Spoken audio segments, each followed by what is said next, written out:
আসসালামু আলাইকুম রহমতুল্লাহ। আমরা সংক্ষেপ করার চেষ্টা করব ইনশাআল্লাহ। আসলে যে আলোচনাগুলো আজকে হয়েছে এগুলা কিছুটা পুরানো আলোচনা, এর আগেও আলোচনা হয়েছে।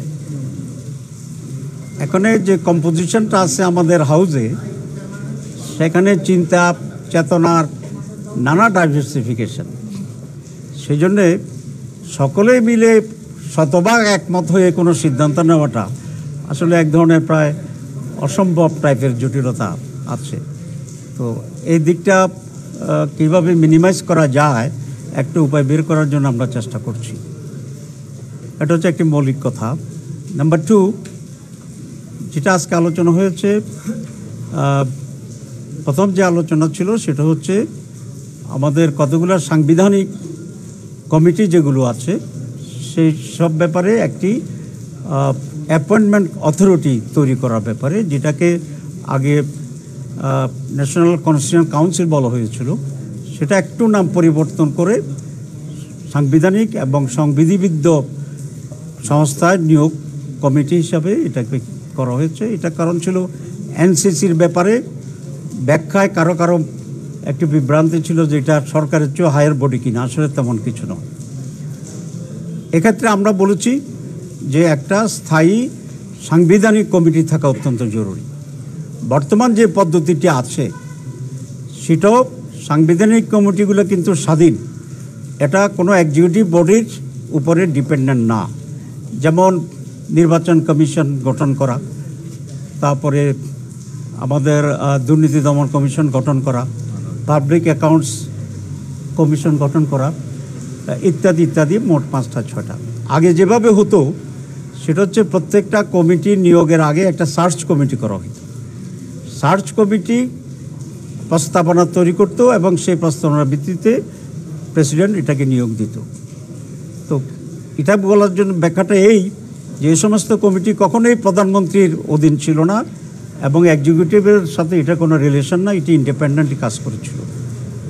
কেউ কেউ এটাকে ভুল বুঝে এটা বলতে চাচ্ছিলেন যে এরকম একটা কমিটি থাকলে প্রধানমন্ত্রীর হাত পা বেঁধে দেওয়া হবে। আসলে এর সাথে প্রধানমন্ত্রীর হাতও জড়িত নাই, পাও জড়িত নাই, তার আগেও ইন্ডিপেন্ডেন্ট ছিল। আগে ছিল প্রত্যেকটা আলাদা আলাদাভাবে সার্চ কমিটি হবে এবং বিভিন্ন সময় বিভিন্ন ব্যক্তি সার্চ কমিটির সদস্য হবে এবং এতে করে প্রধানমন্ত্রীর হস্তক্ষেপ করার সুযোগটা ছিল বেশি। আমরা অতীতেও দেখেছি সার্চ কমিটি হইতো, প্রধানমন্ত্রী থেকে একটা গোপনে লিস্ট পাঠিয়ে দেওয়া হতো। এটা রোধ করা খুব জরুরি। এই জন্য আমরা বলেছি যে একটা উচ্চ পাওয়ার বিশিষ্ট স্থায়ী কমিটি, কনস্টিটিউশনাল কমিটি থাকবে, যেখানে প্রধানমন্ত্রীর হস্তক্ষেপের উপরে হস্তক্ষেপ হবে, যাতে প্রধানমন্ত্রী বা অন্য কোনো এক্সিকিউটিভ হস্তক্ষেপ করতে না পারে। এখানে প্রধানমন্ত্রীর ক্ষমতার সংকুচিত বা পরিবর্তনের কোনো ইস্যু নেই, কারণ এটা আগেও ইন্ডিপেন্ডেন্ট ছিল and it was never under the Prime Minister or executive. 3 দিন ধরে এই আলোচনাটাই চলছে, কিন্তু কেন এই ঐক্যমত হইতে পারা যায় না? আপনি প্রথম বলছেন যে আসলে ঐক্যমত বলতে সব একসাথে হওয়া সম্ভব। হ্যাঁ, আপনার জবাব দেব।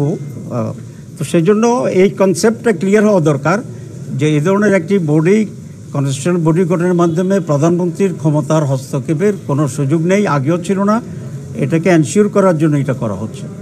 2, এটার যে কম্পোজিশন, সেই কম্পোজিশনটাও এখানে ব্যালেন্স করা আছে। যেমন প্রধানমন্ত্রী এটার মেম্বার থাকবেন, লিডার অফ দি অপোজিশন এটার মেম্বার থাকবেন, স্পিকার যদি আপার হাউস থাকে তাহলে আপার হাউস এবং লোয়ার হাউসের স্পিকার থাকবেন, প্রধান বিচারপতিকে রাখা হয়েছিল, এটা আমরা মাইনাস করেছি, একদিন বলেছিলাম।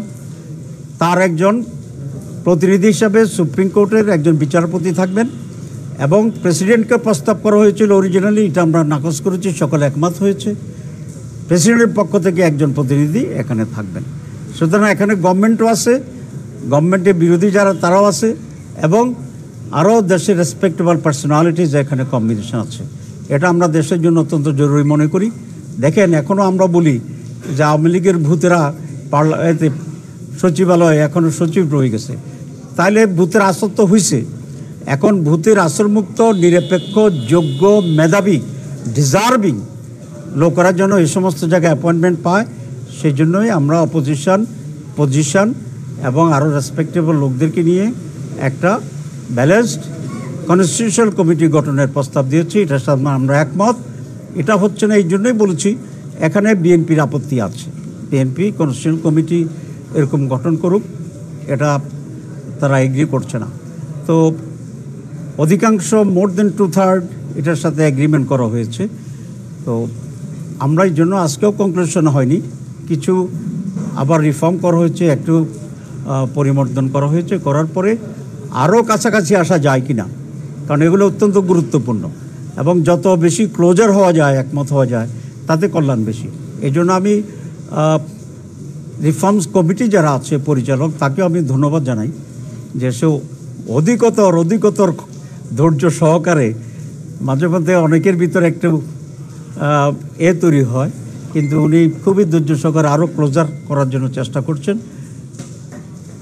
আমরা আশা করি এটা জাতির স্বার্থে, স্মুথনেস অফ দি গভর্নমেন্টের সাথে, নিরপেক্ষতার সাথে সকল স্টেক হোল্ডাররা এটা মেনে নেবেন। কারণ না হলে আবার আমরা স্বৈরাচারের দিকে যেতে পারি, আবার সেই রাজনৈতিক দুর্বৃত্তায়ন যেটা, ক্ষমতার সেটা আমরা যেতে পারি।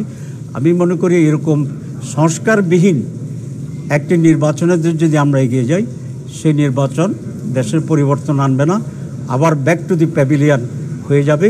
এবং এরকম নির্বাচনে দেশের মানুষ যাবে কি না সেটা মানুষকে আবার ভাবতে হবে।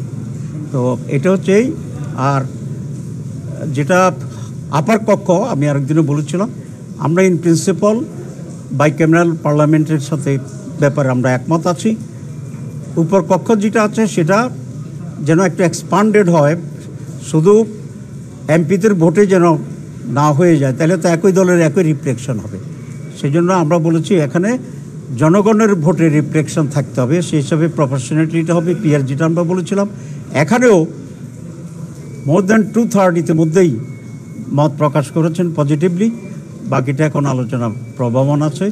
একটু ডিফিকাল্ট হলেও time will solve I think, এবং ন্যাশনাল ইন্টারেস্টের ব্যাপারে আমরা সকল রাজনৈতিক দলেরা ঐক্যবদ্ধ হইতে হবে, এটাই দেশের জন্য প্রয়োজন এবং কল্যাণ। আপনাদের সবাইকে ধন্যবাদ। জি, তো থ্যাংক ইউ ভেরি মাচ।